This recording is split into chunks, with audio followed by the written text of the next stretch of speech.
अस्सलाम वालेकुम बच्चों, इलेक्ट्रिक फील्ड्स का लेक्चर नंबर 10 शुरू करने लगे। आज के लेक्चर में जो टॉपिक हमारा डिस्कशन में रहेगा वो है electric field lines. Electric field lines क्या होती हैं, कैसे ड्रॉ की जाती हैं, किस तरह से वो इलेक्ट्रिक फील्ड को विजुअलाइज करने में हेल्प आउट करती हैं। साथ ही साथ इलेक्ट्रिक फील्ड लाइंस यूनिफॉर्म हो तो कैसी होती हैं, नॉन यूनिफॉर्म हो तो कैसी होती हैं, फ्रिंज फील्ड का क्या कॉन्सेप्ट है, ये सारी चीज़ें और बहुत सारे क्वेश्चन जो इस टॉपिक से रिलेटेड हमसे पूछे जा चुके हैं या पूछे जा सकते हैं, वो सारे के सारे इस लेक्चर में हम डिस्कस कर रहे होंगे। तो हेडिंग लगा लो अपने पास, concept of electric field lines. इस लेक्चर की, हालांकि छोटा सा लेक्चर है, अहमियत आप इस बात से अंदाज़ा कर लीजिएगा कि जिसको इलेक्ट्रिक फील्ड लाइंस का कॉन्सेप्ट जितने अच्छे से समझ में आता है, उसके लिए फ्लक्स और गॉसेस लॉ का कॉन्सेप्ट ग्रेस्प करना, पढ़ना, समझना, अप्लाई करना उतना आसान हो जाता है। ठीक है, अब देखो मेरे बच्चे, हम लोगों को इलेक्ट्रिक फील्ड के बारे में एक छोटी सी चीज़ पता है। क्या बात पता है? हमने ये बात पढ़ी हुई है कि मिसाल के तौर पे अगर मेरे पास यहाँ पे कोई एक सोर्स चार्ज है, बोला ठीक है सर, तो इस सोर्स चार्ज के सराउंडिंग में ऐसे एक रीजन एग्जिस्ट करता है जिसके अंदर अगर कोई दूसरा चार्ज आएगा तो वो अपने ऊपर एक ताकत लगती हुई महसूस करेगा। ये वाली बात हम ऑलरेडी पढ़ चुके हैं और हमें यह भी पता है कि इस सोर्स चार्ज से कुछ डिस्टेंस r के ऊपर अगर मैंने इलेक्ट्रिकल फील्ड इंटेंसिटी कैलकुलेट करनी है तो उसका फॉर्मूला क्या है, E is equal to KQ/r²। बोला ठीक है सर। आपको याद होगा जब हमने ये सोर्स चार्ज वाली बात पढ़ी थी तो हमने ये कहा था कि इसके सराउंडिंग में अगर इलेक्ट्रिकल फील्ड को ड्रॉ किया जाए तो हमने बात की थी कि वो कुछ इस तरह से ड्रॉ होती है। ये जो आप लाइंस ड्रॉ करते हो ना मेरा बेटा, इसको आप कहते हो इलेक्ट्रिकल फील्ड लाइंस या electrical lines of force. Sir समझाएं ज़रा, इलेक्ट्रिकल लाइंस ऑफ फोर्स से क्या मुराद है? पहली बात तो ये जहन में रखिएगा कि ये जो इलेक्ट्रिकल लाइंस ऑफ फोर्स है ये एक इमेजिनेशन है। ये एक क्या है? ये एक इमेजिनेशन है। ऐसा नहीं है कि आपका जो भी कोई चार्ज है उसके सराउंडिंग में ऐसे फिजिकल कोई लाइंस ड्रॉ हुई भी होती हैं मार्कर से, पेन से। सर ये क्या है फिर? ये एक इमेजिनेशन है। सर इस इमेजिनेशन का फ़ायदा क्या है? देखो आपको ये इलेक्ट्रिकल फील्ड लाइंस क्या बताती हैं, या इनका ज़्यादा अच्छा टर्म है इलेक्ट्रिकल लाइंस ऑफ फोर्स। ये बताती हैं कि अगर आप यहां पे कोई टेस्ट चार्ज प्लेस कर दो, गौर से सुनना, आपने कोई टेस्ट चार्ज प्लेस कर दिया, उस टेस्ट चार्ज के ऊपर किस डायरेक्शन में कितनी फोर्स लग रही है वो आपको यहां से पता चलेगा। अपने पास कॉपी में नोट करेंगे, इलेक्ट्रिकल फील्ड लाइंस आपको इलेक्ट्रिकल फील्ड को विजुअलाइज करने में हेल्प करता है कि किसी एक चार्ज या मल्टीपल चार्जेस की वजह से उनके आजू बाजू में जो इलेक्ट्रिक फील्ड एग्जिस्ट कर रही है उसको विजुअलाइज कैसे कर सकते हैं, उसको ड्रॉ करके कैसे दिखा सकते हैं। इलेक्ट्रिकल लाइंस ऑफ फोर्स बताती क्या है कि भाई अगर आपने किसी पॉइंट पर एक टेस्ट चार्ज को लाके रखा तो उस टेस्ट चार्ज पर, उस पॉइंट पर किस डायरेक्शन में फोर्स लग रही होगी वो आपको कौन बताता है? इलेक्ट्रिकल लाइन ऑफ फोर्स बताता है। कैसे बताता है अभी सब पढ़ेंगे। जैसे अगर हमारे पास ये मान लो एक सोर्स चार्ज है, हमें ये बात पता है कि सोर्स चार्ज के सराउंडिंग में जो इलेक्ट्रिकल फील्ड होती है वो रेडियली आउटवर्ड होती है। मैंने आपको ये पढ़ना भी बताया था कि कैसे हमारे पास ये इलेक्ट्रिकल फील्ड रेडियली आउटवर्ड आई थी। मैंने कहा भाई सिंपल है, ये मान लो तुम्हारा क्या है, सोर्स चार्ज है। आपने यहां पे एक टेस्ट चार्ज रखा, बोला ठीक है सर। यहां पे एक टेस्ट चार्ज रखा, बोला ठीक है सर। ऐसे यहां रखा और ऐसे ही यहां रखा। अब आप देखोगे तो ये जो सोर्स चार्ज है ये इस टेस्ट चार्ज को रिपेल करेगा, गोया कि ऐसे आ रहा है इलेक्ट्रिकल फोर्स का डायरेक्शन। सिमिलरली इस टेस्ट चार्ज को भी क्या करेगा? ऐसे करके रिपेल कर रहा होगा। मतलब सोर्स चार्ज चाह रहा है कि टेस्ट चार्ज इस सोर्स चार्ज से दूर जाए और इसको भी ऐसे करके रिपेल कर रहा होगा। सिमिलरली इसको भी ऐसे करके रिपेल करेगा। गोया यहाँ रखता इसको भी रिपेल करता, गोया यहाँ रखता इसको भी रिपेल करता, यहाँ रखता इसको भी रिपेल करता, यहाँ रखता इसको भी रिपेल करता। ऐसे हमें पता चला कि जो इलेक्ट्रिकल फोर्स की लाइंस है या इलेक्ट्रिकल फील्ड लाइंस है दे आर रेडियली आउटवर्ड। अब आपने आज के लेक्चर के बाद ना आपके जहन में जब भी मैं सिंगल सोर्स चार्ज बोलूं सिर्फ ये फिगर नहीं आनी चाहिए। इमेजिन करो आपके जहन में क्या आना चाहिए। मान लो यहां पे एक सोर्स चार्ज है पॉजिटिव, अगर मैं टेस्ट चार्ज को यहां रखूंगा तो उस पर फोर्स ऐसे लगेगी, यहां रखूंगा तो ऐसे लगेगी, यहां रखूंगा तो ऐसे लगेगी। मतलब जहां भी रखूंगा, मतलब इसका मतलब अगर ये सोर्स चार्ज है तो उससे इलेक्ट्रिकल फील्ड लाइंस हर तरफ निकल रही हैं। ऐसे समझ लो पूरा गोला सा है, ऐसा स्फीयर है, स्फीयर के सेंटर में सोर्स चार्ज रखा हुआ है। लाइन जैसे ऊपर भी जा रही हैं, ऐसे भी जा रही हैं, ऐसे भी जा रही हैं, ऐसे भी जा रही हैं, ऐसे भी जा रही हैं, ऐसे भी जा रही हैं, ऐसे भी आ रही हैं, ऐसे भी आ रही हैं, ऐसे, मतलब हर तरफ लाइंस निकल रही हैं। तो जब हम कहते हैं ना कि electrical field lines are radially outward, तो रेडियली आउटवर्ड से क्या मुराद है? अगर ये सोर्स चार्ज है, सिर्फ ऐसे नहीं है कि इस प्लेन में है, इसके पीछे भी, मतलब ये अगर सोर्स चार्ज है, आपको सिर्फ ऐसे नजर आ रही है, सिर्फ ऐसे नहीं है, ऐसे इसके पीछे भी जा रही होंगी, इधर भी जा रही होंगी, इधर भी जा रही होंगी, इधर भी, इधर भी, इधर भी, ऐसे इधर इधर हर तरफ जा रही होंगी। तो electrical field lines are radially outward everywhere. बोला ठीक है सर, ये बात तो हमें समझ में आती है। इलेक्ट्रिकल फोर्स लाइंस का फायदा क्या है? अभी हम रूल्स पढ़ेंगे, इलेक्ट्रिकल फील्ड लाइंस को आप ड्रॉ कैसे करते हो और किस तरीके से ये आपको इलेक्ट्रिकल फोर्स का डायरेक्शन बता रहे होते हैं, कैसे दो लाइंस क्रॉस नहीं कर सकती, कैसे पॉजिटिव से ओरिजिनेट होती है, नेगेटिव से टर्मिनेट होती हैं, अभी सारे रूल्स पढ़ेंगे। बड़ा चार्ज है तो उसके लिए इलेक्ट्रिकल फील्ड लाइन ज्यादा होंगी। इलेक्ट्रिकल फील्ड लाइन कैसे इलेक्ट्रिक फील्ड की स्ट्रेंथ एट अ पॉइंट बताती हैं, आहिस्ता आहिस्ता। पहले ये बात समझो, अभी तक हमने क्या पढ़ा कि इलेक्ट्रिकल फील्ड लाइंस का या इलेक्ट्रिकल लाइंस ऑफ फोर्स का कॉन्सेप्ट क्या है। तो इलेक्ट्रिकल लाइंस ऑफ फोर्स किसी भी एक चार्ज या मल्टीपल चार्जेस के सराउंडिंग में, विसिनिटी में, रीजन में जो इलेक्ट्रिक फील्ड एग्जिस्ट करती है उसको विजुअलाइज करने में हेल्प आउट करते हैं। बताते हैं कि इलेक्ट्रिक फील्ड का पैटर्न कैसा है, कहां नल पॉइंट होगा, कहां न्यूट्रल पॉइंट होगा, यह सब चीज बताते हैं। फिर मैंने कहा इलेक्ट्रिकल फील्ड लाइंस आपको बेसिकली यह बताता है कि अगर आपने उस पॉइंट पर टेस्ट चार्ज रखा तो उस टेस्ट चार्ज के ऊपर नेट इलेक्ट्रिक फोर्स किस डायरेक्शन में लग रही होगी, यह काम कौन करता है? इलेक्ट्रिकल लाइन ऑफ फोर्स बता रही होती है। क्लियर हो गया? कॉपी कर लो, मैं आपको इसके रूल्स पढ़ाना शुरू करता हूं। अब देखो मेरा बेटा, हमारे पास कुछ प्रॉपर्टीज हैं, कुछ रूल्स हैं इलेक्ट्रिकल फील्ड लाइंस को कंस्ट्रक्ट करने के। बारी बारी एक एक रूल को देखते जाते हैं, मैं लिखता जाऊंगा, समझाता जाऊंगा।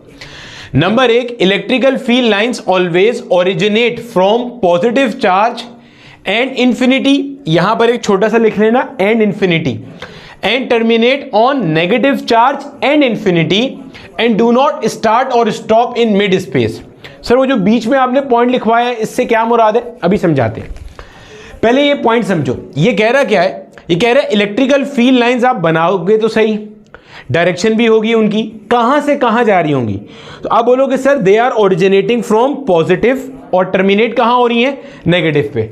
जैसे मैंने अभी आपको बताया, अगर मान लो ये एक पॉजिटिव सोर्स चार्ज है तो इससे इलेक्ट्रिकल फील्ड लाइंस कैसे बनाते हो आप ऐसे बनाते हो कि यूं करके ये जा रही होती हैं away from the source charge. यही चीज हमने पढ़ी हुई है। और अगर मजेदार बात आपको बताऊं तो मैंने आपको ये भी पढ़ाया हुआ है कि ये इलेक्ट्रिकल फील्ड लाइंस बनती कैसे है।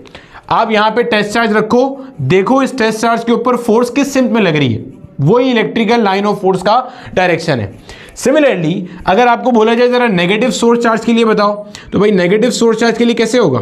अगर मैं यहां टेस्ट चार्ज रखता हूं तो ऐसे towards the source charge electrical force की लाइन लग रही होगी। बोला ठीक है सर, यानी कि ये मेरा बेटा आपके पास किसके लिए आ गया?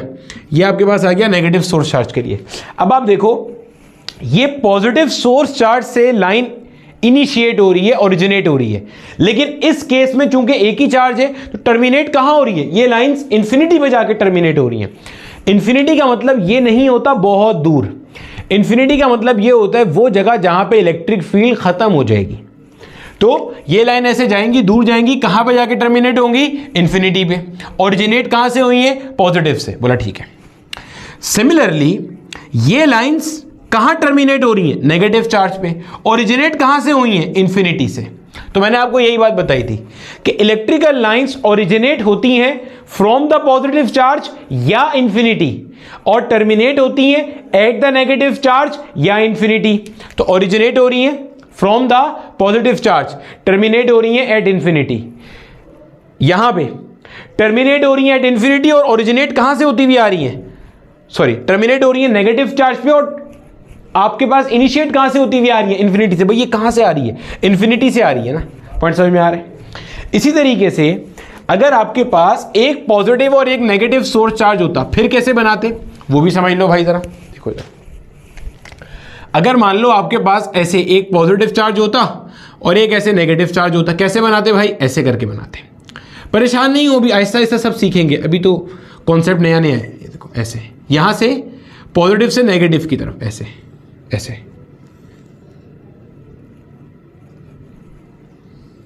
ऐसे, मतलब ये पॉजिटिव से निकलती हुई बनाएंगे और नेगेटिव की तरफ दाखिल होती हुई बनाएंगे, ऐसे।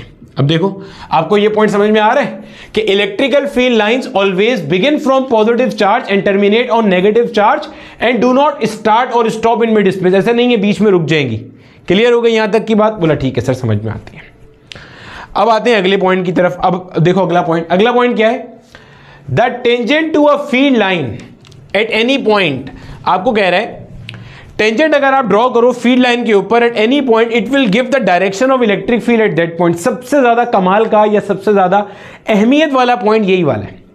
यानी कि आपको कहा गया मिसाल के तौर पे ये इलेक्ट्रिकल फील्ड लाइन है भाई, किसी रीजन में इस तरीके की इलेक्ट्रिकल फील्ड लाइन एग्जिस्ट कर रही है, कर सकती है भाई, डिपेंड करता है वहां पे बहुत सारे चार्जेस हैं, सारे चार्जेस की वजह से मिला के एक इलेक्ट्रिकल फील्ड लाइन एग्जिस्ट कर रही है। ठीक है, अब मान लो ये कोई पॉइंट है, पॉइंट P। इस पॉइंट पर इलेक्ट्रिक फील्ड का डायरेक्शन कैसे निकालेंगे? तो आपने बोला भाई इस पॉइंट पे जो टेंजेंट आप ड्रॉ करोगे, ये टेंजेंट आपको बताएगा इस पॉइंट पर नेट इलेक्ट्रिक फील्ड का क्या डायरेक्शन है। सर नेट इलेक्ट्रिक फील्ड से क्या मुराद है? भाई मान लो यहां पे 10,000 चार्जेस थे, तो जो इलेक्ट्रिकल फील्ड एग्जिस्ट करेगी वो इन 10,000 चार्जेस की वजह से मिलाकर कर रही होगी। बोला जी सर। तो इसका मतलब कोई ना कोई नेट इलेक्ट्रिक फील्ड का डायरेक्शन होगा। वो नेट इलेक्ट्रिक फील्ड का डायरेक्शन आप कैसे निकालोगे? Tangent to a point. कौन से, कहां पे पॉइंट लेना है? इलेक्ट्रिकल फील्ड लाइन पर, इलेक्ट्रिकल लाइन ऑफ फोर्स पे आप किसी पॉइंट पे जो टेंजेंट ड्रॉ करोगे वो उस पॉइंट पे नेट इलेक्ट्रिक फील्ड का डायरेक्शन बताएगा। मान लो किसी बहुत सारे चार्जेस की वजह से ऐसे इलेक्ट्रिक फील्ड एग्जिस्ट कर रही है। अब मान लो यहां पे कोई पॉइंट है मेरे पास, पॉइंट Q। अब आपने देखना है कि यार पॉइंट Q पे इलेक्ट्रिकल फील्ड का डायरेक्शन क्या है, तो यहां पे टेंजेंट ड्रॉ कर दो। टेंजेंट क्या होता है? एक स्ट्रेट लाइन जो कर्व को एक्सटर्नली एक पॉइंट पर टच करता हुआ जाएगा। सिमिलरली आपने यहां चेक करना है, ये मान लो R पॉइंट है, यहां एक टेंजेंट ड्रॉ कर दो। तो इसका मतलब ये है, इसका मतलब समझिएगा, यहां पे मान लो बहुत सारे चार्जेस थे ना, ऐसे करके यहां बहुत सारे चार्जेस थे, मतलब there were many charges over here. इन सारे चार्जेस की वजह से मिलाकर ये एक इलेक्ट्रिक फील्ड एग्जिस्ट कर रही थी जो आपने इलेक्ट्रिक लाइन ऑफ फोर्स से शो कर दी। अब इसका मतलब ये है कि अगर मैं इस पॉइंट R पर एक टेस्ट चार्ज रखता हूं, सुनना और समझना और फील करना, अगर मैं इस पॉइंट R पर एक टेस्ट चार्ज रखता हूं तो ये टेस्ट चार्ज अपने ऊपर जो नेट इलेक्ट्रिक फोर्स एक्सपीरियंस करेगा वो इस डायरेक्शन में होगी। ये है इस टेंजेंट का मतलब। फिर पढ़ो क्या है? The tangent to a field line, ये फील्ड लाइन क्या है? वो electric force line. At any point give the direction of E at that point. जैसे मान लो किसी चार्जेस के सराउंडिंग में ऐसे एक इलेक्ट्रिकल फील्ड लाइन एग्जिस्ट कर रही है, तो अगर आपने पॉइंट P पे इलेक्ट्रिकल फील्ड इंटेंसिटी देखी तो वो ऐसी है, पॉइंट S पे ऐसी है, पॉइंट R पे ऐसी है, पॉइंट Q पे ऐसी है। यानी कि उस पॉइंट पे आप क्या ड्रॉ करोगे? टेंजेंट ड्रॉ करोगे। तो tangent at a point on the electrical field line will give you the direction of net electric field intensity at that point. net electric field intensity बताएगा, हमेशा ध्यान में रखना। क्या बताएगा? net electric field intensity। अभी इसको एक और तरह से भी समझाएंगे। यहां पे यही बात नीचे लिखी हुई है कि ये जो डायरेक्शन है ना, ये क्या है? The path at which a positive test charge will move if it is free to do so. क्या मतलब? अगर आप यहां पे एक टेस्ट चार्ज को रख के छोड़ दो तो ये टेस्ट चार्ज क्या करेगा? जिस डायरेक्शन में इसके ऊपर फोर्स लगेगी उस डायरेक्शन में एक्सेलरेट करता हुआ जाएगा। तो अगर मैं टेस्ट चार्ज को यहां रखूं और रख के भूल जाऊं तो इसके ऊपर फोर्स ऐसे लगेगी तो इसी डायरेक्शन में एक्सेलरेट करता हुआ जा रहा होगा। क्लियर है? अच्छा, ये वाला पॉइंट जो मैंने बताया था ना, इसी पॉइंट को मैं आपको एक और तरह से समझाता हूं, और से सुनना। अभी इन दोनों पॉइंट्स को मिला के जरा समझो।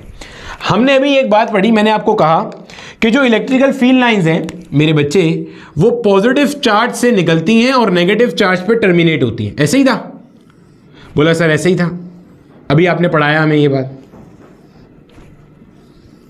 बोला सर ऐसे ही था, पॉजिटिव चार्ज से निकल रही हैं और नेगेटिव चार्ज पे टर्मिनेट हो रही है। या मैंने कहा पॉजिटिव चार्ज से निकलेंगी या इंफिनिटी से निकलेंगी और नेगेटिव चार्ज पे टर्मिनेट होंगी या इंफिनिटी पे टर्मिनेट होंगी, वो भी हमने देखा। सही। अब टेंजेंट वाली मिसाल ना जरा एक चीज से हम और समझते हैं, जरा एक मिसाल से समझना बात को। एक मेरी बात समझो जरा, पुराने कॉन्सेप्ट सारे जहन में रखते हुए, अगर मैं बोलूं यार ये जो एक पॉइंट है ना, इस पॉइंट पे जरा नेट इलेक्ट्रिक फील्ड तो निकाल के बताओ। मान लो हमें ये कोई कॉन्सेप्ट नहीं पता, मैं कह रहा हूं इस पॉइंट पर नेट इलेक्ट्रिक फील्ड इंटेंसिटी निकाल के बताओ जरा। बोलोगे सर क्या मसला है इसमें? देखो ये एक पॉजिटिव सोर्स चार्ज है, बोला सर है, यहां से एक लाइन ड्रॉ करो ऐसे करके, सर ड्रॉ कर दी। इस पॉइंट पर जो electric field due to positive charge होगी वो ऐसे होगी, सर चेक कर लो। Electric field due to positive charge ऐसे होगी। भाई अगर यहां टेस्ट चार्ज रखूंगा तो ये सोर्स चार्ज इसे भगा रहा होगा, बोला सर भगा रहा होगा। नेगेटिव की वजह से अगर देखा जाए, ये देखो नेगेटिव की वजह से अगर देखोगे तो इलेक्ट्रिक फील्ड ऐसे होगी, ये है electric field due to negative charge, बोला सर ऐसे ही होगी। भाई देख लो ना, नेगेटिव वाला टेस्ट चार्ज को अपने पास बुलाएगा, पॉजिटिव वाला उसे दूर धक्का दे रहा होगा। अगर मैं इसको मुकम्मल करूं, अगर मैं इसको मुकम्मल करूं ऐसे करके, ऐसे करके मुकम्मल करूं, तो मेरे पास इस पॉइंट पर जो रिजल्टेंट फील्ड बनेगी वो कुछ ऐसी बनेगी, चेक करो जरा, ये बनेगी रिजल्टेंट फील्ड इन दोनों की। भाई vector addition, simple vector addition किया है। भाई देखो इस पॉइंट के ऊपर मेरे प्यारे बच्चे, इस पॉइंट पे अगर तू नेट इलेक्ट्रिक फील्ड निकालता है इन दोनों चार्जेस की वजह से, ये पॉजिटिव चार्ज इस पॉइंट पे रखे हुए टेस्ट चार्ज को इस डायरेक्शन में रिपेल करेगा, बोला सर करेगा, और इस टेस्ट चार्ज को ये नेगेटिव चार्ज अपनी तरफ अट्रैक्ट करेगा, बोला सर करेगा। तो ई पॉजिटिव ये रहा, ई नेगेटिव ये रहा, इसका फ्री वेक्टर बना के यहां ले आया, बोला सर ले आया। रिजल्टेंट कैसे बनाते हैं? पहले के टेल से लेके आखिरी के हेड तक, तो पहले का टेल आखिरी का हेड, ये रिजल्टेंट है, बोला सर है। अब बाकी सबको भूल जाओ, इस पॉइंट पे देखो क्या आपको ये एक टेंजेंट नजर आ रहा है, बोला सर आ रहा है। तो मैंने आपको यही तो पढ़ाया था, मैंने क्या पढ़ाया था? मैंने कहा था कि ये इलेक्ट्रिकल फील्ड लाइन है, इस इलेक्ट्रिकल फील्ड लाइन के किसी भी पॉइंट पे अगर आपने नेट इलेक्ट्रिक फील्ड इंटेंसिटी निकालनी है तो उस पॉइंट पे टेंजेंट ड्रॉ कर दो। यानी कि अगर सिमिलरली इस पॉइंट पे मुझे नेट इलेक्ट्रिकल फील्ड चाहिए तो क्या करेंगे, इस पॉइंट पे टेंजेंट ड्रॉ कर दिया। गोया अगर इस पॉइंट पे मैं टेस्ट चार्ज को रखता हूं तो उसके ऊपर जो नेट फोर्स लगेगी, नेट फोर्स मतलब इसके और इसकी वजह से मिला के, वो इस डायरेक्शन में होगी। इस पॉइंट पे ऐसे आ रही है, यहां रखूंगा तो ऐसे आ रही होगी, इसको भी देख सकते हैं, इसको भी देख सकते हैं। यहां रखोगे तो ऐसे आ रही होगी नेट फोर्स, मतलब टेंजेंट यहां रखोगे तो ऐसे आ रही होगी, यहां रखोगे तो ऐसे आ रही होगी। ये कॉन्सेप्ट है इलेक्ट्रिक फील्ड लाइंस का, कि tangent to a point at the electrical field, tangent to a point at the electrical field line will give you the direction of net electrical field intensity। net का term जरूरी है क्योंकि वो सबकी मिला के दे रहा होता है, ठीक है। कॉपी कर लो, आगे नए पॉइंट्स लिखता हूं। अब देखो मेरे बच्चे, ये हमारे पास एक और पॉइंट है, क्या कह रहे हैं? The number of lines leaving a positive charge or entering a negative charge is proportional to the magnitude of charge. जो हमने आज की क्लास में सवाल करना है ना, जो माजी में Pakistan institute of engineering and applied sciences में पूछा गया, वो इसी टॉपिक से बेस करता है। कह रहे कि यार आपके पास देखो, अभी आपने ये तो बता दिया कि पॉजिटिव चार्ज से लाइन ओरिजिनेट होंगी और नेगेटिव चार्ज पे टर्मिनेट होंगी, लेकिन कितनी लाइंस ओरिजिनेट होंगी, कितनी टर्मिनेट होंगी, इसके बारे में अपन लोग ने अब तक कोई बात नहीं करी है। तो इसने कहा अगर मैग्नीट्यूड ज्यादा है तो ज्यादा लाइन निकलेंगी और मैग्नीट्यूड कम है तो कम लाइन निकलेंगी। इसका मतलब क्या है? मतलब मान लो आपके पास यहां पे दो चार्जेस हैं। एक चार्ज है आपके पास जिसको आपने कहा, भाई साहब इसको नीचे बनाते हैं थोड़ा सा। एक चार्ज है आपके पास जिसको आपने कहा कि यार ये मिसाल के तौर पे प्लस क्यू है। एक चार्ज है आपके पास जिसको आपने कहा भाई साहब ये मिसाल के तौर पे हमारे पास माइनस का 2q है, ऐसे करके। बोला ठीक है सर, दो चार्जेस हैं आपके पास, ठीक है, यहाँ के नीचे बनाया था।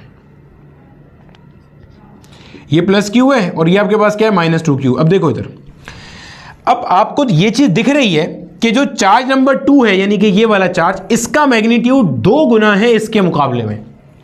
तो मिसाल के तौर पे अगर मैं आपको ये कहूं फॉर एग्जांपल अगर एक चार्ज का मैग्नीट्यूड q है और उसके लिए मैं 4 लाइंस शो कर रहा हूं, तो 2q चार्ज के लिए कितनी शो करनी पड़ेगी? 4 2 8 लाइंस, और 3q के लिए 4 3 12 लाइंस शो करनी पड़ेंगी। इसका मतलब यह है कि अगर आप ये बताओगे कि प्लस q से 4 लाइंस निकल रही हैं, तो आपको ये बताना होगा -q में 8 लाइंस दाखिल हो रही हैं, ये आपको बताना होगा। अगर यहां से 4 लाइंस निकलेंगी तो यहां पे 8 लाइंस टर्मिनेट हो रही होंगी, ये मतलब है इस जुमले का। तो ड्रॉ कर लो अब यहां पे, ये देखो। अब अच्छा, बच्चे के जहन में एक सवाल आता है, वो सवाल आपके जहन में भी आ रहा होगा कि सर ये बताएं कि अगर यहां से निकलेंगी 4 लाइंस तो टर्मिनेट कैसे हो रही होंगी 8 लाइंस? वो टेंशन नहीं लो, वो भी बताता हूं आपको, और उसका जवाब हम पहले ही मुकम्मल कर चुके हैं, परेशानी की कोई बात नहीं है। ये पहले ड्रॉ कर लेना अच्छे से, फिर आपको बताते हैं। ये देखो ये ऐसे चली गई, ऐसे चली गई। बोला ठीक है सर।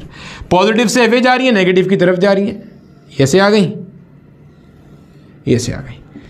पॉजिटिव से FA जा रही है और नेगेटिव की तरफ जा रही है। अब देखो पीछे 4 लाइंस बच गई, इन 4 में से एक यहां से आ रही है, एक यहां से आ रही है, इसी तरीके से एक यहां से आ रही है, एक यहां से आ रही है। जरा अपना पहला रूल पढ़ो। मैंने आपको पहला रूल क्या पढ़ाया था? पहला रूल पढ़ो, आपकी कॉपी में लिखा हुआ है। मैंने आपको यह लिखवाया था कि electrical field lines will originate from the positive charge or infinity and will terminate at the negative charge or infinity. अब ये नेगेटिव चार्ज है और इसका मैग्नीट्यूड इसके मुकाबले में 2 गुना है, तो गोया इसमें से अगर 4 लाइन निकल रही हैं तो इस पे 8 लाइंस टर्मिनेट हो रही होंगी। इन 8 में से 4 तो वही लाइन है जो यहां से आएंगी, बाकी की 4 लाइन इंफिनिटी से आ रही होंगी। कहां से आ रही होंगी? इंफिनिटी से आ रही होंगी। ये बिल्कुल सिंपल कॉन्सेप्ट है, परेशान नहीं होना। मान लो इस पूरी चीज को मैं एक बड़े से गोले में बंद कर दूं। मान लो ये बड़ा सा गोला एक चार्ज है, मिसाल के तौर पे ये बड़ा सा गोला एक क्या है, ऐसे करके चार्ज है। आप देख रहे हो इस गोले के अंदर ऐसे करके 4 लाइंस आपको आती नजर आ रही हैं। गौर से देखो, आपको इस गोले में ऐसे 4 लाइंस आती नजर आ रही हैं। चेक करो, बोला सर आ रही है। अगर मैं आपसे पूछूं इस गोले का चार्ज बताओ, तो भाई चार्ज, इसका चार्ज कितना है? +Q। इसका चार्ज कितना है? -2Q। तो नेट चार्ज इस गोले में कितना हो गया? आप बोलोगे +Q - 2Q। चार्ज सर ने पढ़ाया था स्केलर क्वांटिटी है, सीधा सीधा ऐड होता है, तो प्लस माइनस का माइनस, इसका चार्ज क्या हो गया? माइनस का Q। तो इस पूरे गोले का चार्ज कितना है? -Q। माइनस का मतलब लाइन जिस पर टर्मिनेट होंगी या इससे इनिशिएट होंगी, टर्मिनेट होंगी। तो 4 लाइंस देखो इस पर टर्मिनेट हो रही हैं। आपने यही माना हुआ था Q के लिए कितनी लाइंस आएंगी? 4 लाइंस आएंगी। कॉन्सेप्ट का फील आया? मजीद समझाते, परेशानी की कोई बात नहीं है। अभी हम कॉन्सेप्ट का मजीद फील लेते हैं, कोई परेशानी ही नहीं है। ठीक है, चलो इसको उड़ाओ यहां से। एक और मिसाल से समझते हैं यही सेम पॉइंट और पुराने वाले पॉइंट्स एक मिसाल और से समझते हैं। बोला ठीक है सर, समझाएं। मान लो यहाँ पे एक चार्ज है, इसको मैंने कह दिया भाई ये है मेरे पास +2Q चार्ज। बोला ठीक है। यहाँ पे एक चार्ज है, इसको मैंने कह दिया ये है मेरे पास -Q चार्ज। अब ये आपको पता है Q मैग्नीट्यूड के लिए आप ये मैंने मिसाल ली है, आप Q के लिए 8 भी ले सकते हो, तो 2Q के लिए 16 हो जाएंगी। इसका मैग्नीट्यूड Q है तो इस पे 4 लाइंस आएंगी। इसका मैग्नीट्यूड 2Q है तो इससे 8 लाइंस निकलेंगी, 8 लाइन निकलेंगी। एक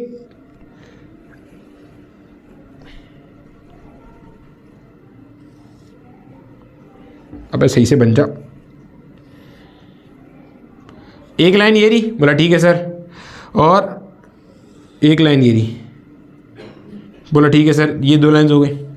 फिर ये 4 लाइंस हो गई। बोला सर हो गई।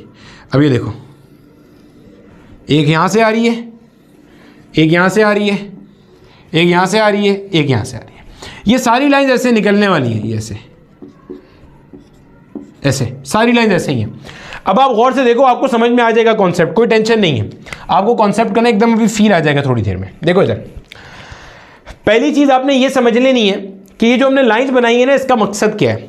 अगर मान लो मैं आपसे कहता हूं यार इस पॉइंट पे मुझे नेट इलेक्ट्रिकल फील्ड इंटेंसिटी बताओ, तो आप बोलोगे यार इसकी वजह से यहां पे क्या होगा, ऐसे करके रिपल्जन होगी। गोया ये है पॉजिटिव की वजह से इलेक्ट्रिकल फील्ड हो रहा, ठीक है। इसकी वजह से यहां पे क्या होगा, ऐसे करके अट्रैक्शन हो रही होगी। बोला ठीक है सर। अब यहाँ पे ज़रा अपना पैरेललोग्राम मुकम्मल करो ज़रा। जब मुकम्मल करोगे पैरेललोग्राम तो ये कुछ ऐसे बन जाएगा। जब ऐसे बन जाएगा और आप इसको ड्रॉ करोगे तो आपके पास इस पॉइंट पे जो टेंजेंट आएगा वो कुछ ऐसे आ रहा होगा। देखो इस पॉइंट पे टेंजेंट बन रहा है, ये इस पॉइंट पे क्या है, टेंजेंट है। इस पॉइंट पे ये टेंजेंट क्या शो कर रहा है, ये टेंजेंट शो कर रहा है इस पॉइंट पे resultant electrical field intensity due to this and this charge, +2Q और -Q चार्ज की वजह से। बोला ठीक है सर, समझ में आता है। आगे चले मजीद बताएं। अब देखो मेरे बच्चे, अब देखो यहां पे अब पॉजिटिव चार्ज से आपके पास लाइंस कितनी इनिशिएट हो रही है, 8। यहां पे टर्मिनेट कितनी हो रही है, 4। क्यों? क्योंकि मैग्नीट्यूड का फर्क है। इसका मैग्नीट्यूड डबल है, इसका मैग्नीट्यूड सिंगल है। मतलब ये Q है तो ये 2Q है। इस पे 4 टर्मिनेट हो रही है तो यहां से 8 निकल रही हैं। बाकी 4 कहां जाके टर्मिनेट हो रही है, ये वाली, ये वाली, ये वाली, ये इंफिनिटी में जाके टर्मिनेट हो रही है। नहीं तो आप इसको ऐसे देख लो, मान लो ये मैंने बड़ा सा गोला बनाया, बोला सर बना दिया, ठीक है। इस गोले का चार्ज कितना है भाई, ये +2Q है, ये -Q है, तो इस गोले का चार्ज कितना हो गया, +Q हो गया। +Q के लिए लाइंस बाहर निकलेंगी अंदर आएंगी, तो बाहर निकलेंगी, ये जा रही, ये जा रही, ये जा रही, ये जा रही। गोया के +Q चार्ज के लिए ऐसे लाइंस सिमेट्रिकली आउटवर्ड निकल रही होती है। ये तो आपने पढ़ा है, रेडियली आउटवर्ड निकलती हैं तो रेडियली आउटवर्ड निकल रही हैं। कॉन्सेप्ट ऑफ फील आ रहा है थोड़ा थोड़ा, चलो कॉपी कर लो, आगे चलते हैं। अब देखो मेरे बच्चे, आपके सामने ना कुछ पॉइंट्स और मेंशन है जिनको लेके अब हमने बातचीत करनी है। नंबर 1 कह रहा है कि दो इलेक्ट्रिकल फील्ड लाइंस कभी भी एक दूसरे को इंटरसेक्ट नहीं कर सकती। मतलब वो ये कह रहा है कि अगर मान लो आपके पास ऐसे एक सिस्टम ऑफ चार्ज है जिसमें 4-5 चार्जेस हैं, उन चार्जेस की वजह से आपने इलेक्ट्रिकल फील्ड लाइन का एक स्कीमेटिक डायग्राम या कह लो कि एक ड्राइंग क्रिएट करी इलेक्ट्रिकल फील्ड लाइन की। तो उसने ये कह रहा ये है कि ऐसा मुमकिन नहीं है कि आप बोलो एक इलेक्ट्रिकल फील्ड लाइन ऐसे जा रही है और इलेक्ट्रिकल फील्ड लाइन ऐसे भी आ रही है, ये पॉसिबल ही नहीं है। बोल रहे क्यों? बहुत सिंपल सी बात है भाई, उसकी रीजन ये है कि इलेक्ट्रिकल फील्ड लाइन बताती क्या है, किसी भी पॉइंट पे इलेक्ट्रिकल फील्ड का डायरेक्शन बताती है। गोया कि अगर मैंने यहां पे कुछ चार्ज रखा है तो उसकी वजह से इलेक्ट्रिकल फील्ड लाइन या तो ऐसे हो सकती है या ऐसे हो सकती है, क्योंकि ये देखो ये वाला जो पॉइंट है, अगर इस पॉइंट पर मुझे नेट इलेक्ट्रिक फील्ड का डायरेक्शन निकालना है with the help of electric lines of force, तो तरीका क्या था, उस पॉइंट पे टेंजेंट ड्रॉ कर दो। अब इस पॉइंट पे दो टेंजेंट्स आ रहे हैं, एक टेंजेंट ऐसे आ रहा है, एक टेंजेंट ऐसे आ रहा है। अब ये पॉसिबल नहीं है कि एक ही पॉइंट पे नेट इलेक्ट्रिकल फील्ड के दो डिफरेंट डायरेक्शंस हो, क्या ये मुमकिन है? नहीं है। देखो फिर सुन लेना ये बात, मैं बार बार क्या कह रहा हूं कि इलेक्ट्रिकल लाइंस ऑफ फोर्स पे किसी भी पॉइंट पे जब आप टेंजेंट ड्रॉ करते हो वो आपको नेट इलेक्ट्रिक फील्ड का डायरेक्शन बताता है, इंडिविजुअल चार्ज की इलेक्ट्रिक फील्ड का डायरेक्शन नहीं बताता, वो नेट का बताता है। क्या मतलब, जरा समझो, फिर समझाते हैं, कोई जल्दी नहीं है। ये मान लो पॉजिटिव है, ये मान लो नेगेटिव है, ऐसे करके आपके पास इलेक्ट्रिकल फील्ड लाइन ऐसे आ रही है, ठीक है, पॉजिटिव से नेगेटिव की तरफ आ रही है। अब अगर मैं आपको बोलूं कि यार इस पॉइंट पे जरा टेंजेंट ड्रॉ करो, तो इस पॉइंट पे टेंजेंट ऐसे आएगा, बोला सर आएगा। अब ये टेंजेंट इस पॉइंट पे क्या बता रहा है, ये मेरा बेटा आपको नेट इलेक्ट्रिक फील्ड का डायरेक्शन बता रहा है, इस पॉइंट पर ये बता रहा है। अगर पॉजिटिव चार्ज की वजह से आप इलेक्ट्रिक फील्ड देखोगे ना, तो पॉजिटिव चार्ज की वजह से इलेक्ट्रिक फील्ड इस पॉइंट पे ऐसे होगी, ये ई पॉजिटिव है, बोला ठीक है सर। नेगेटिव चार्ज की वजह से अगर तुम इलेक्ट्रिक फील्ड देखेगा तो वो ऐसे होगी, ऐसे ऐसे ऐसे ऐसे होगी, इस तरफ होगी। पॉजिटिव की वजह से ऐसे होगी और नेगेटिव की वजह से ऐसे होगी, थोड़ा सही से बना दें इसको, ऐसे नेगेटिव की वजह से ऐसे आ रही होगी। अब जब तुम इसका रिजल्टेंट निकालोगे तो वो रिजल्टेंट ऐसे आ रहा होगा। तो ये रिजल्टेंट इलेक्ट्रिक फील्ड है, इंडिविजुअल चार्जेस की नहीं है। अगर इंडिविजुअल की होती तो पॉजिटिव की ऐसे है, नेगेटिव की ऐसे है, ये इन दोनों का रिजल्टेंट है, ध्यान में रखना। तो ये जो पहला है, two field lines due to a system of charge can never intersect. भाई रीजन क्या है, एक चार्ज यहां मान लो ग्रुप ऑफ चार्जेस है, उसकी वजह से या तो इस पॉइंट पे इलेक्ट्रिकल फील्ड नेट ऐसे होगी या ऐसे होगी, दोनों एट अ टाइम पॉसिबल नहीं है। तो आप क्या लिखोगे, two field lines can never intersect, क्योंकि net electrical field intensity can not have two different directions simultaneously. Clear है? आगे, in uniform field lines are straight, ये straight, parallel and uniformly space. मतलब कह रहे कि अगर किसी जगह पे आपके पास इलेक्ट्रिकल फील्ड लाइंस आपको ऐसी नजर आ रही है कि वो स्ट्रेट है, पैरेलल है और इक्वी डिस्टेंट है। इक्वी डिस्टेंट मतलब जो डिस्टेंस ये है वही ये है, वही ये है, वही ये है। इसका मतलब ये है कि आपके पास ये फील्ड कैसी है, फील्ड आपके पास यूनिफॉर्म है। मतलब अगर इस पॉइंट पे फील्ड की वैल्यू ई है तो इस पॉइंट पर भी ई होगी, इस पॉइंट पर भी ई होगी, इधर भी फील्ड की वैल्यू, मतलब हर जगह पे फील्ड की वैल्यू एक जैसी चल रही होगी, वो चेंज नहीं हो रही होगी। आगे, field lines can never form a close loop. Loop कोई चीज कब बनाती है, जब जहां से शुरू हो रही हो वहीं खत्म हो रही हो। मतलब अगर मैं इस कमरे से यहां से चलना शुरू करूं कोने से और वापस घूम के इधर ही आ जाऊं, तो ये मैंने क्लोज लूप मुकम्मल कर लिया। तो यहां पे क्लोज लूप क्यों नहीं बन सकता, क्योंकि आपके पास इलेक्ट्रिकल फील्ड लाइन ओरिजिनेट होती है पॉजिटिव चार्ज से और टर्मिनेट होती है नेगेटिव चार्ज पर। तो अगर तो शुरू हो रही होती पॉजिटिव चार्ज से और टर्मिनेट भी हो रही होती पॉजिटिव चार्ज पर, या नेगेटिव चार्ज से शुरू होकर नेगेटिव चार्ज पर खत्म हो रही होती, तो वो लूप फॉर्म करती। ऐसा नहीं होता। आगे, जब E का वैल्यू 0 होगा, electrical field lines are absent, क्योंकि इलेक्ट्रिकल फील्ड लाइंस का काम ही क्या है, इलेक्ट्रिकल फील्ड को विजुअलाइज करना। तो अगर E 0 होगा तो वहां पे इलेक्ट्रिक फील्ड नहीं होगी। जैसे inside a conductor electrical field lines don't exist. ये दो पॉइंट जरा अच्छे से समझ लेना, आगे गॉस लॉ में भी बहुत काम आएंगे। क्या कंडक्टर्स के अंदर क्या सूरत हाल होती है, अगर मैं आपको कंडक्टर्स ड्रॉ करके दिखाऊं, मान लो ये मेरे पास एक बॉल है, कंडक्टिंग बॉल है, मतलब मेटल की बॉल है। बोला ठीक है सर, एक कंडक्टर बॉल है, हमें समझ में आगे बताएं। इसके पास क्या होंगे, फ्री इलेक्ट्रॉन्स होंगे। आपका जो भी कोई कंडक्टर होता है ना, वो मेरा बेटा इलेक्ट्रोस्टैटिक इक्विलिब्रियम में होता है हर वक्त। आपका कंडक्टर, हाँ अनलेस एंड अनटिल कोई आपने पोटेंशियल डिफरेंस अप्लाई नहीं कर दिया, ये कैसा होता है, इलेक्ट्रोस्टैटिक इक्विलिब्रियम में होता है।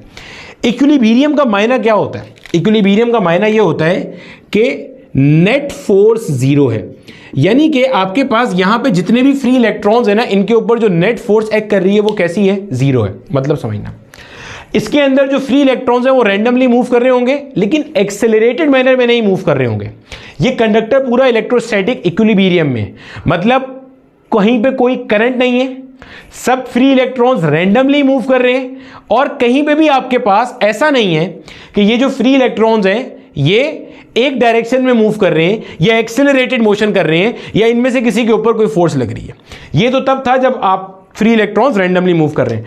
अगर मैं यहां पे, और से सुनना, अगर मैं यहां पे कोई एक मान लो पॉजिटिव चार्ज लाके रख दूं, अब हमें ये बात पता है इस पॉजिटिव चार्ज की वजह से क्या होगा, ये फ्री इलेक्ट्रॉन्स इधर आना शुरू हो जाएंगे, बोला सर आना शुरू हो जाएंगे, और इसी तरीके से ये पॉजिटिव चार्ज इधर आना शुरू हो जाएगा। गोया कि फ्री इलेक्ट्रॉन्स की वजह से जो डेफिशिएंसी है वो यहां आ जाएगी और नेगेटिव चार्ज यहां आ जाएगा। ऐसा कब तक होगा, क्या सारे फ्री इलेक्ट्रॉन्स यहां आ जाएंगे, नहीं, ये मैंने आपको चार्ज इंडक्शन में ही बताया था। मान लो अभी एक फ्री इलेक्ट्रॉन है जो यहां आना चाहता है, तो आप देखो इस फ्री इलेक्ट्रॉन के ऊपर, ये मान लो इलेक्ट्रॉन है, इस फ्री इलेक्ट्रॉन के ऊपर कौन कौन फोर्स लगा रहा है। एक तो इस फ्री इलेक्ट्रॉन के ऊपर ये जो बाहर वाला चार्ज है ये फोर्स लगा रहा है, दूसरा इस फ्री इलेक्ट्रॉन के ऊपर ये जो अंदर ये वाला चार्ज इंड्यूस हुआ ये भी फोर्स लगा रहा है। तो फ्री इलेक्ट्रॉन्स एक साइड पे तब तक डिपॉजिट होते जाएंगे जब तक के जो बचा हुआ इलेक्ट्रॉन है इसके ऊपर लगने वाली नेट फोर्स जीरो ना हो जाए। देखो जब इस पे नेट फोर्स जीरो हो गई ना, अब ये जो इलेक्ट्रॉन है यहां नहीं जा सकता। भाई पहले इलेक्ट्रॉन यहां क्यों जा रहा था, क्योंकि ये इसको पुल कर रहा था। अब इलेक्ट्रॉन यहां जाना चाहता है कि ये इसे पुल कर रहा है, लेकिन साथ ही साथ यहां जो इंड्यूस चार्ज है वो इसको अपनी तरफ बुला रहा है। तो अब जब ये एक बार ये कंडीशन आ जाती है ना, हम फिर कहते हैं इलेक्ट्रोस्टैटिक इक्विलिब्रियम एस्टैब्लिश हो गया। इसका मतलब आप जब इसको किताब में पढ़ोगे तो किताब में आपको ये इस अंदाज में लिखा मिलता है कि अगर आप किसी कंडक्टर को एक अप्लाइड इलेक्ट्रिक फील्ड में रख दो, ये मैंने इलेक्ट्रिक फील्ड में रखा था। सर इलेक्ट्रिक फील्ड में कैसे रखा, भाई यहां पॉजिटिव चार्ज है और पॉजिटिव चार्ज के सराउंडिंग में ऐसे पॉजिटिव चार्ज की अपनी इलेक्ट्रिक फील्ड होती है, अभी तो पढ़ के आए थे थोड़ी देर पहले, ऐसे पॉजिटिव चार्ज के सराउंडिंग में अपनी खुद की क्या होती है, इलेक्ट्रिक फील्ड होती है। तो मैंने इस कंडक्टर को एक अप्लाइड इलेक्ट्रिक फील्ड में रखा, एक्सटर्नल फील्ड में रखा, तो इस एक्सटर्नल फील्ड की वजह से ये फ्री इलेक्ट्रॉन जिस तरफ आ गए, कुछ पॉजिटिव चार्ज यहां चला गया, तो कंडक्टर अगेन एक स्टैटिक इक्विलिब्रियम में आ गया, इक्विलिब्रियम में आ गया। जब ये कंडक्टर अगेन इक्विलिब्रियम में आ गया तो अब ये जो इलेक्ट्रॉन्स है इनके ऊपर अगेन नेट फोर्स क्या हो चुकी है, जीरो हो चुकी है। ध्यान में रखिएगा हर जगह पे नेट फोर्स क्या है, जीरो है। यही वजह है कि हम कहते हैं कि इस कंडक्टर के अंदर हर जगह पे आपके पास इलेक्ट्रिक फील्ड क्या होती है, जीरो होती है। क्यों, इलेक्ट्रिक फील्ड होती क्या है, इलेक्ट्रिक फील्ड इंटेंसिटी क्या है, force per unit test charge. आप इनमें से कहीं पर भी किसी टेस्ट चार्ज को रखते हो तो उसके ऊपर जो फोर्स होगी वो जीरो हो जाएगी, क्योंकि इस पॉइंट पर जितनी फोर्स यहां से लग रही होगी उतनी फोर्स यहां से लग रही होगी। नेट फोर्स इस कंडक्टर में हर जगह पे क्या होती है, जीरो होती है। तो कंडक्टर के अंदर ई का वैल्यू हमेशा क्या होता है, जीरो होता है। ध्यान में रखिएगा ये बात यहां पे कर रहा है, क्योंकि कंडक्टर के अंदर ई का वैल्यू जीरो होता है तो इलेक्ट्रिकल फील्ड लाइंस अंदर एग्जिस्ट नहीं करती है। साथ में अगला कह रहा है इलेक्ट्रिकल फील्ड लाइंस एंड और start normally on the surface of the conductor. अब जरा इस बात को भी समझिएगा अच्छे तरीके से। देखो मान लो आपके पास किसी जगह में ऐसे करके इलेक्ट्रिकल फील्ड लाइंस एग्जिस्ट कर रही थी और मैंने क्या किया, और से सुनना, ऐसे इलेक्ट्रिकल फील्ड एग्जिस्ट कर रही थी, मैंने यहां पे क्या किया, बीच में एक कंडक्टर रख दिया। तो इस कंडक्टर की वजह से होगा क्या कि इलेक्ट्रिकल फील्ड लाइंस ऐसे आएंगी, ऐसे सुनना गौर से, और यहां से फिर ऐसे निकल के जाएंगी। सर ये ऐसे क्यों हो रहा है, हमें कुछ समझ में नहीं आ रहा, अभी अभी समझ में आएगा, दोबारा बताऊंगा, परेशान नहीं हो। देखो जब आपने यहां पे ऐसे रखा इस कंडक्टर को लाके, तो आपको ये बात पता है कि आपके पास नेगेटिव चार्ज यहां पे आ गया और पॉजिटिव चार्ज यहां पे आ गया। भाई जैसे ही आप दरमियान में कंडक्टर लाए तो ये इस तरीके की सूरत हाल क्यों हो जाएगी, भाई इधर आपके पास कोई पॉजिटिव चार्ज है। सर आपको कैसे पता यहां पॉजिटिव चार्ज है, अबे ये इलेक्ट्रिकल फील्ड लाइन कैसे आ रही है, इलेक्ट्रिकल फील्ड लाइन ओरिजिनेट कहां से होती है, पॉजिटिव चार्ज से होती है। तो उसका मतलब इधर कोई पॉजिटिव सोर्स है और इधर कोई क्या है, नेगेटिव सोर्स है। तो पॉजिटिव से नेगेटिव की तरफ मेरी इलेक्ट्रिकल फील्ड लाइंस मूव करती हुई जा रही थी। बोला ठीक है सर, समझ में आ गई बात। अब जैसे ही आपने यहां पे लाके रखा तो इस पॉजिटिव चार्ज की वजह से फ्री इलेक्ट्रॉन इधर खिंचे, बोला खिंच गए, पॉजिटिव चार्ज यहां पे इंड्यूस हुआ, हो गया, और आपके पास ये अंदर जब चार्जेस रीअरेंज हुए, दोबारा से इलेक्ट्रोस्टैटिक इक्विलिब्रियम एस्टैब्लिश हो गया, तो अंदर ई का वैल्यू क्या हो गया, आपके पास जीरो हो गया, वापस अंदर ई का वैल्यू जीरो हो गया। इलेक्ट्रिकल फील्ड लाइंस इसके अंदर नहीं जा सकती, इलेक्ट्रिकल फील्ड लाइन इसके अंदर एग्जिस्ट नहीं करती।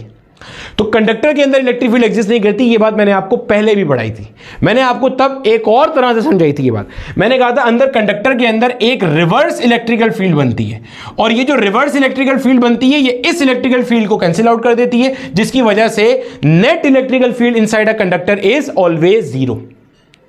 यही वजह है कि जब भी आप कुछ एक्सेस चार्ज देते हो कंडक्टर को, वो हमेशा इसके सरफेस पे रिजाइड करता है, क्योंकि अंदर ई का वैल्यू क्या होता है, जीरो होता है। दूसरी बात, ये जो इलेक्ट्रिकल फील्ड लाइन देखो इस पे आगे एंड हो रही है, ये एंड कैसे होंगी, normal to the surface of the conductor, ऐसे नॉर्मली 90 का एंगल बना रही होंगी, ऐसे ऐसे 90 का एंगल, 90 का एंगल, यहां से भी शुरू 90 पे। सर ऐसा क्यों है, 90 का एंगल क्यों बना रही होंगी, ये भी समझाते हैं जरा, ये 90 का एंगल क्यों बना रही है। ऐसा क्यों नहीं हो सकता कि भाई ये इलेक्ट्रिकल फील्ड लाइन है ऐसे ही आ जाए, अब ये 90 का एंगल नहीं बना रही, ऐसा क्यों है, देखो समझो 90 का एंगल बनाना जरूरी क्यों है। इलेक्ट्रिकल फील्ड लाइन अगर मान लो कि 90 का एंगल नहीं बनाएगी, तो देखो यहां पे देखो, अगर आप गौर से देखो यहां पे आपको नजर आ रहा है कि इलेक्ट्रिकल फील्ड लाइन अगर 90 का एंगल नहीं बना रही, तो आप इसको ऐसे करके दो कंपोनेंट में रिजॉल्व कर सकते हो। एक कंपोनेंट ये वाला है और एक कंपोनेंट ये वाला है। गौर से देखो, ये थोड़ा सा आप वेक्टर का कॉन्सेप्ट आ रहा है। इस इलेक्ट्रिकल फील्ड लाइन को मैं ऐसे और ऐसे करके रिजॉल्व कर सकता हूं। देखो यही चीज है ना भाई, यही चीज है, ये चीज है, इसको यहां रखा हुआ है। ये जो इलेक्ट्रिकल फील्ड लाइन थी, मैंने मान लिया कि ये 90 का एंगल नहीं बना रही इस पॉइंट पे, ऐसी कोई रैंडम एंगल बना रही है, तो इसका मतलब मैं इसको रिजॉल्व कर सकता हूं दो कंपोनेंट में। एक कंपोनेंट ये वाला है ई परपेंडिकुलर, एक कंपोनेंट ये वाला ई पैरेलल।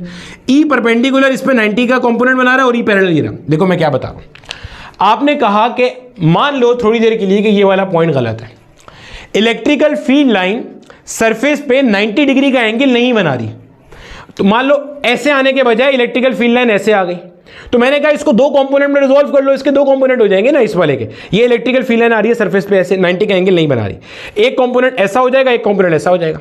ये वाला कंपोनेंट तो ठीक है परपेंडिकुलर, जो ये वाला कंपोनेंट है, क्या ये कंपोनेंट आपको नजर आ रहा है पैरेलल टू द सरफेस है? जी सर नजर आ रहा है।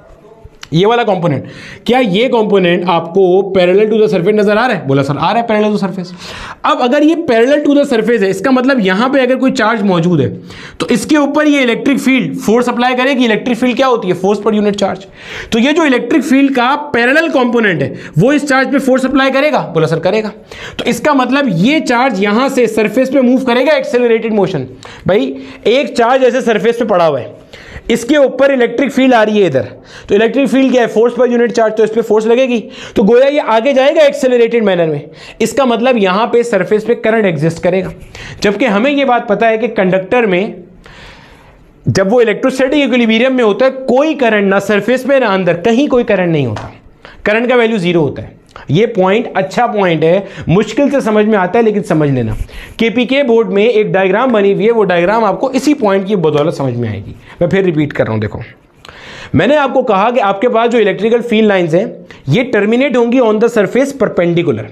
आप थोड़ी देर के लिए मान लो कि मैंने गलत कहा, परपेंडिकुलर सरफेस पे टर्मिनेट नहीं होगी, मान लो ऐसे आगे टर्मिनेट हो रही है। अगर ऐसे हो रही है तो उसके मैं दो कंपोनेंट बनाता हूं, एक ऐसे हो जाएगा, एक ऐसे हो जाएगा।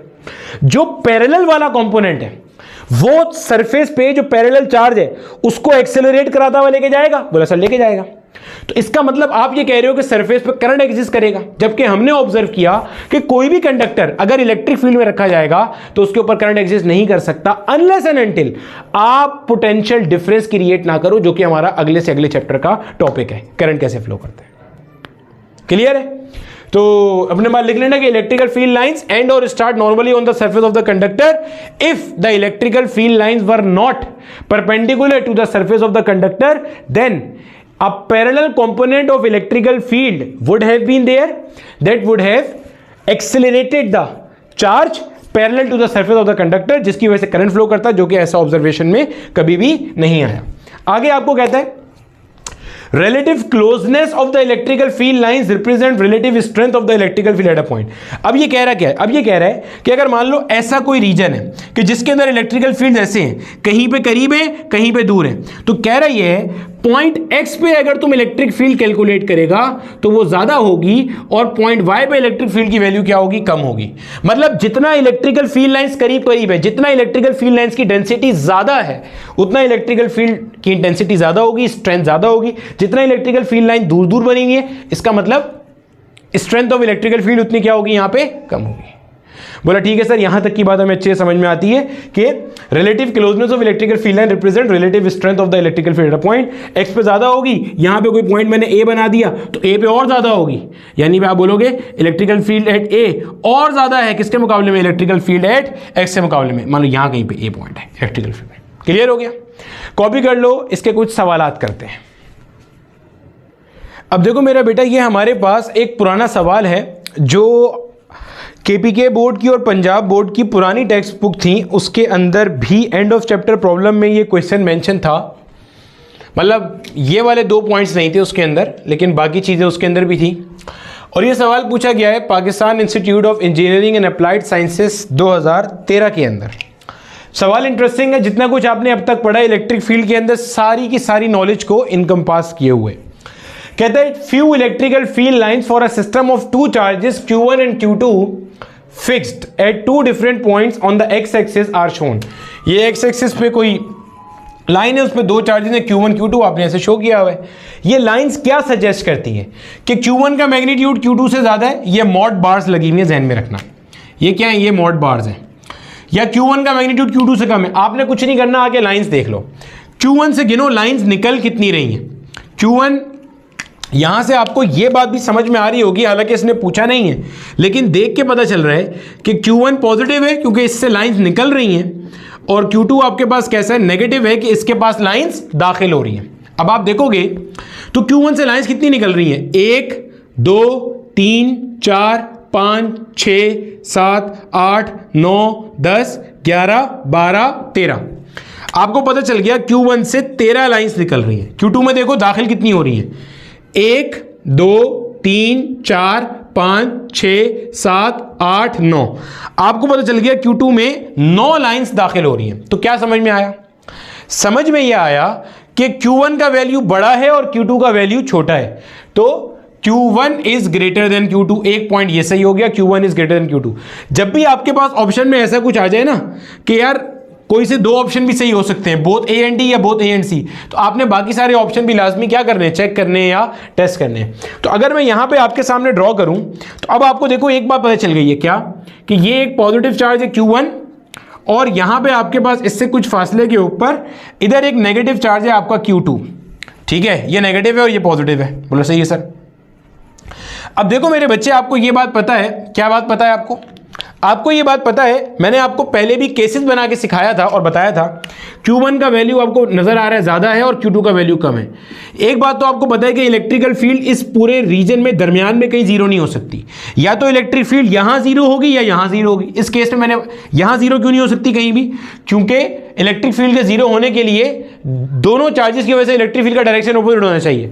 आप चाहे टेस्ट चार्ज यहां रखो, यहां रखो, यहां रखो, इलेक्ट्रिक फील्ड दोनों की वजह से ऐसे आ रही होगी। ठीक है, अगर आप यहां रखोगे तो Q2 अपने पास बुलाएगा, Q1 अवे भेजेगा, यहां रखोगे Q1 अवे भेजेगा, Q2 अपने पास बुलाएगा। तो यहां जीरो हो सकती है, यहां जीरो हो सकती है। किसकी बात मानी जाएगी? जिसका मैग्नीट्यूड कम है। तो इसका मतलब आपके पास जो इलेक्ट्रिक फील्ड जीरो होगी वो इस पॉइंट पर होगी, और ये पॉइंट कहां पे? Q2 के राइट साइड पे। तो देखो क्या कह रहे हैं, ये क्या सजेस्ट कर रही है, at a finite distance to the right of Q2 net electric field will be zero. देखो Q2 से मुझे कैसे पता चला, क्योंकि Q2 का मैग्नीट्यूड कम है, और Q2 का मैग्नीट्यूड कम है ये कैसे पता चला, क्योंकि इसके ऊपर कम लाइन टर्मिनेट हो रही है और यहां से ज्यादा लाइन निकल रही है। ये तो हम ऑलरेडी क्लियर कर चुके हैं ना कि भाई अगर इस पे कम लाइन टर्मिनेट हो रही है और यहां से ज्यादा लाइन निकल रही है तो बाकी कहां जा रही होंगी, इन्फिनिटी में जा रही होंगी। उल्टा होता, अगर यहां ज्यादा लाइन टर्मिनेट हो रही होती और यहां से कम लाइन निकल रही होती तो इस पे आने वाली एक्स्ट्रा लाइन कहां से आ रही होती, इन्फिनिटी से आ रही होती। बोला ठीक है सर, समझ में आती है। तो at finite distance to the right of Q2 net electric field will be zero. तो सही ऑप्शन क्या हो गया, ए और डी। इसका मतलब option E is correct, both A and D. Clear हो गया? तो इस तरह के जो सवालात है ना वो आपसे पूछे जा सकते हैं। क्लियर है? कभी कभार आपसे वो क्या कर सकता है कि इन चार्जेस का आपसे रेशियो पूछ लेगा। तो रेशियो पूछने के लिए आप क्या करोगे भाई, आप बोलोगे कोई मसला नहीं है, आप बोलोगे Q का डायरेक्ट प्रोपोर्शन होता है N के साथ। N क्या है, जो नंबर ऑफ लाइन उस चार्ज से निकल रही है या उस पर टर्मिनेट हो रही है। तो इसका मतलब आप बोलोगे Q1 divided by Q2 will be equal to N1 divided by N2। अगर इसी केस में बात करें तो पहले वाले चार्ज से कितनी लाइन निकल रही है, 13 लाइंस, दूसरे पे टर्मिनेट कितनी हो रही है, 9 लाइंस। तो इसका रेशियो हो जाएगा 13:9। क्लियर हो गया? समझ में आती है? ठीक है, चलो इतना हिस्सा कॉपी कर लो। आपके सामने आपको स्क्रीन के ऊपर एक सवाल नजर आ रहा होगा जो इसी रिलेशन से है और मैंने एक स्टैंडर्ड किताब से वो सवाल उठाया है, उसको आपने लाजमी सॉल्व करना है ताकि आपको आइडिया हो जाए कि किस तरह का सवाल हमसे यहां पर पूछा जा सकता हैगा। ठीक है भाई, अगले लेक्चर में हम हमारा इलेक्ट्रिक फ्लक्स का कॉन्सेप्ट पढ़ेंगे। इलेक्ट्रिक फ्लक्स कैसे कैलकुलेट करते हैं, क्या सवालात उसमें से आए हुए हैं, और electric flux through the sphere क्या होता है या डिफरेंट कंडीशंस में कैसे इवैल्यूएट करते हैं।